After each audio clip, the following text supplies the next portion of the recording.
Century Countess's Spooky Tales. I'm your host, The Spooks. Our series begins with a four-part tale about an old family estate known as Rose Hall. It was built a year after the Countess Counteville fled Paris and set forth for England to escape the revolution in France. Its exact location has long been forgotten, and for good reason.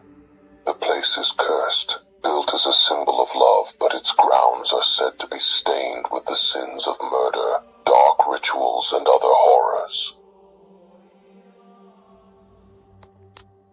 It all began with a group known as the Cavinder Six. These were men who each had a special trait. Each man was linked to a certain event. Each man was marked with a sin that condemned them all to the brutal fate the Countess had arranged. All six men were of high standing in society, but each got to where they are through actions of evil. They didn't earn their passage, they stole it, and they forgot the woman who helped them gain it. Ambrose Cavinder, a man who no one expected to be the next in line to his father's estates and titles, especially with three other brothers, all who had unfortunate accidents.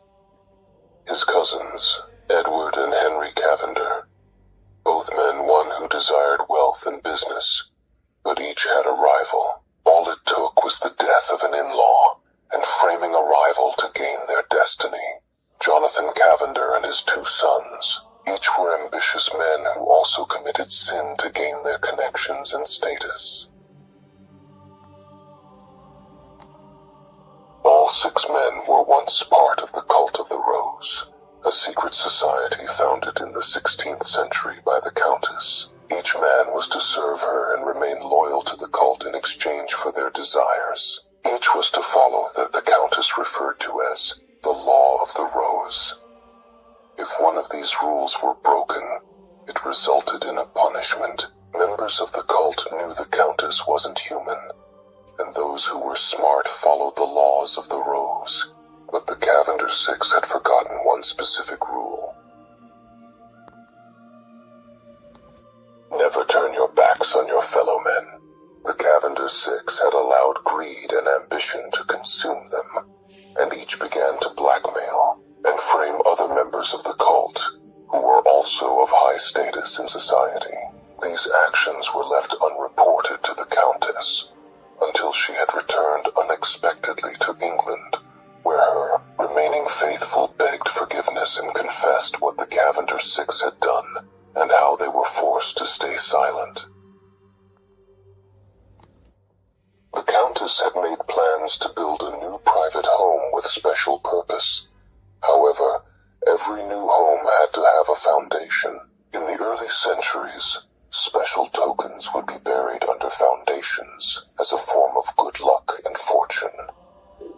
Her plan was to use her cult's emblem, a six-star pentacle with a rose at its center. The 6 points represented power, health, wealth, longevity, protection, and prosperity. These were also what the Cavinder Six have enjoyed, but that would all come to an end.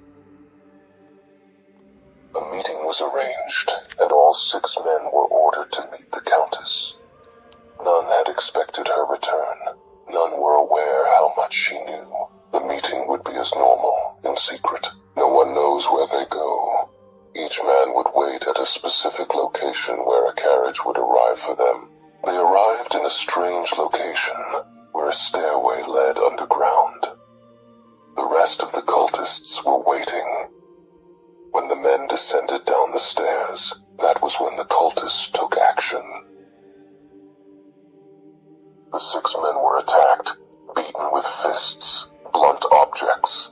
Their flesh was scratched as the cultists tore their clothes, tearing away their finery. Ropes were quickly coiled around their throats, and they were dragged while still alive down long halls. Each man was separated. Each man has his own cell he was thrown into.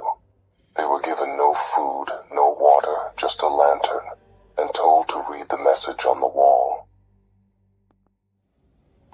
When each one managed the strength to stand on their feet, they held up the lantern and read the message. The message was of the rule they broke in the law of the rose.